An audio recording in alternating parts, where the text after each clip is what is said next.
कामायनी एक कालजयी रचना। कामायनी कालजयी महाकाव्य है। इसके रचयिता जयशंकर प्रसाद छायावाद के वृहत्त्रयी के सबसे वरिष्ठ सदस्य हैं। कामायनी आधुनिक छायावादी युग का सर्वोत्तम और प्रतिनिधि हिंदी का महाकाव्य है। प्रसाद जी की यह अंतिम काव्य रचना 1936 ईस्वी में प्रकाशित हुई, परंतु इसका प्रणयन प्राय 7-8 वर्ष पूर्व ही प्रारंभ हो गया था। चिंता से प्रारंभ कर आनंद तक 15 सर्गों के इस महाकाव्य में मानव मन की विविध अंतर प्रवृत्तियों का क्रमिक उन्मीलन इस कौशल से किया गया है कि मानव सृष्टि के आदि से अब तक के जीवन के मनोवैज्ञानिक और सांस्कृतिक विकास का इतिहास भी स्पष्ट हो जाता है। कला की दृष्टि से कामायनी छायावादी काव्य कला का सर्वोत्तम प्रतीक माना जा सकता है। चित्तवृत्ति का कथानक के पात्र के रूप में अवतरण इस काव्य की अन्यतम विशेषता है और इस दृष्टि से लज्जा, सौंदर्य, श्रद्धा और इड़ा का मानव रूप में अवतरण हिंदी साहित्य की अनुपम निधि है। कामायनी प्रतिभिज्ञ दर्शन पर आधारित है, साथ ही इस पर अरविंद दर्शन और गांधी दर्शन का भी प्रभाव यत्र तत्र मिल जाता है। कामायनी का कथानक मानव के अग्रजन्मा देव निश्चिंत जाति के जीव थे। किसी भी प्रकार की चिंता न होने के कारण ये चिर किशोर वय तथा नित्य विलासी देव आत्म मंगल उपासना में ही विभोर रहते थे। प्रकृति ये अत्याचार सहन नहीं कर सकी और उसने अपना प्रतिशोध लिया। भीषण जलप्लावन के परिणाम स्वरूप देव सृष्टि का विनाश हुआ, केवल मनु जीवित रहे। देव सृष्टि के विध्वंस पर जिस मानव जाति का विकास हुआ, उसके मूल में जो चिंता, उसके कारण वह जरा और मृत्यु का अनुभव करने को बाध्य हुई। चिंता के अतिरिक्त मनु में देवी और आसुरी वृत्तियों का भी संघर्ष चल रहा था, जिसके कारण उनके एक ओर आशा, श्रद्धा, लज्जा और इड़ा का आविर्भाव हुआ, तो दूसरी ओर काम वासना, ईर्ष्या, संघर्ष की भी भावना जागी। इन विरोधी वृत्तियों के निरंतर घात प्रतिघात से मनु में निर्वेद जगा और श्रद्धा के पथ प्रदर्शन से यही निर्वेद क्रमशः दर्शन और रहस्य का ज्ञान प्राप्त कर अंत में आनंद की उपलब्धि पर का कारण बना। यह चिंता से आनंद तक मानव के मनोवैज्ञानिक विकास का क्रम है।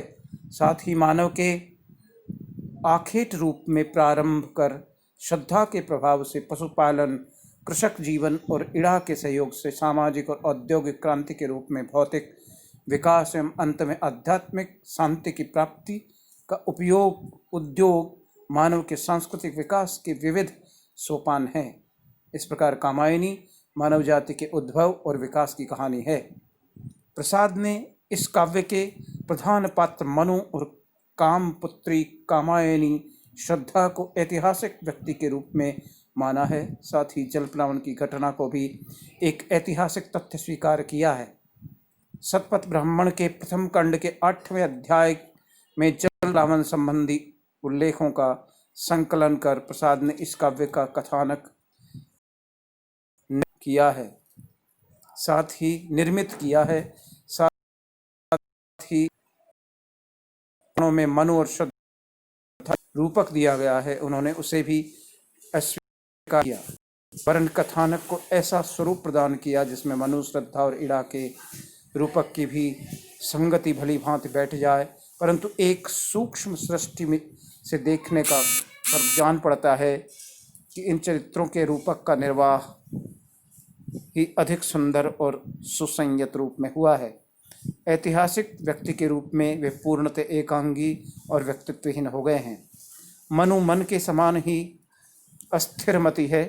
पहले श्रद्धा के प्रेरणा में वे तपस्वी जीवन त्याग का, प्रेम और प्रणय का मार्ग ग्रहण करते हैं। फिर असुर पुरोहित आकुली और किलात के बहकावे में आकर हिमाव्रत और स्वेच्छाचरण के हिंसावृत्ति और स्वेच्छाचरण में के वशीभूत हो श्रद्धा का सुख साधन निवास छोड़ झंझा समीर की भांति भटकते हुए सारस्वत प्रदेश में पहुँचते हैं। श्रद्धा के प्रति मनु के दुर्व्यवहार से क्षुब्ध, काम का अभिशाप सुन हताश हो किंग कर्तव्य विमूढ़ हो जाते हैं और इड़ा के संसर्ग से बुद्धि भी की शरण में जा भौतिक विकास का मार्ग अपनाते हैं। वहाँ भी संयम के अभाव के कारण इड़ा पर अत्याचार कर बैठते हैं और प्रजा से उनका संघर्ष होता है।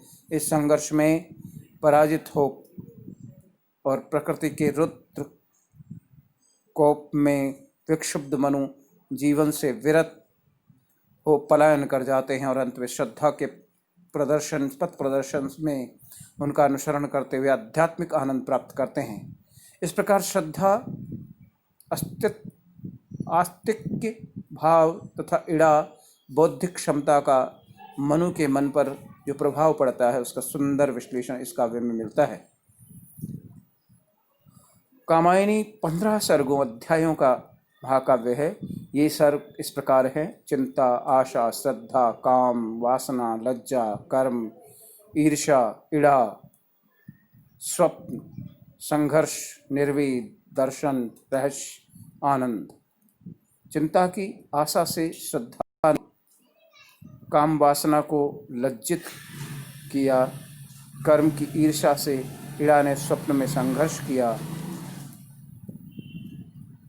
मूल संवेदना काव्य रूप की दृष्टि से कामायनी चेतन प्रधान है। इसमें कवि ने मानव को एक महान संदेश दिया है।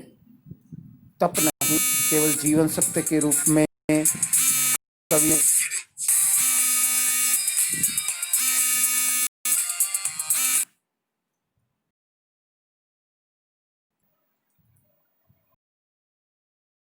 मूल स्थापना है। इस कल्याण भूमि में प्रेम ही एकमात्र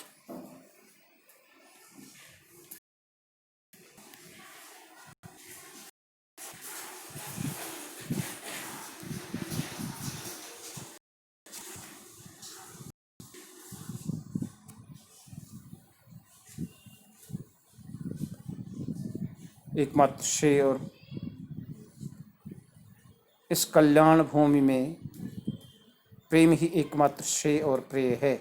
इसी प्रेम का संदेश देने के लिए कामायनी का अवतरण हुआ है। प्रेम मानव और केवल मानव की विभूति है।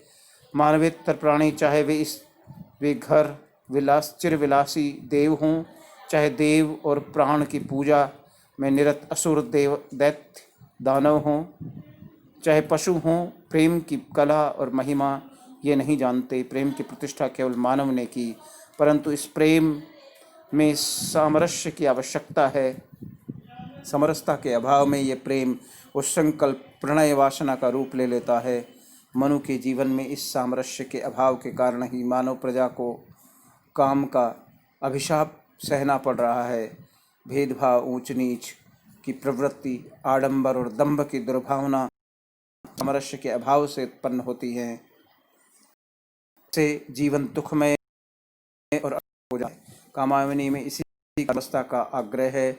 यह समरसता द्वंद्व भावना में सामंजस्य स्थापित करती है। संसार में द्वंद्वों का उद्गम शाश्वत तत्व है। फूल के साथ कांटे, भाव के साथ अभाव, दुख के साथ सुख और रात्रि के साथ दिन नित्य लगा ही रहता है। मानव इनमें अपनी रुचि के अनुसार एक को चुन लेता है, दूसरे को छोड़ देता है और यही उसके विषाद का कारण है। मानव के लिए दोनों को स्वीकार करना आवश्यक है। यही द्वंद्वों का समन्वय स्थिति ही सामरस्य है। प्रसाद ने हृदय और मस्तिष्क, भक्ति और ज्ञान, तप, संन्यास और प्रणय, प्रेम, ईर्ष्या, ज्ञान और क्रिया सबके समन्वय है।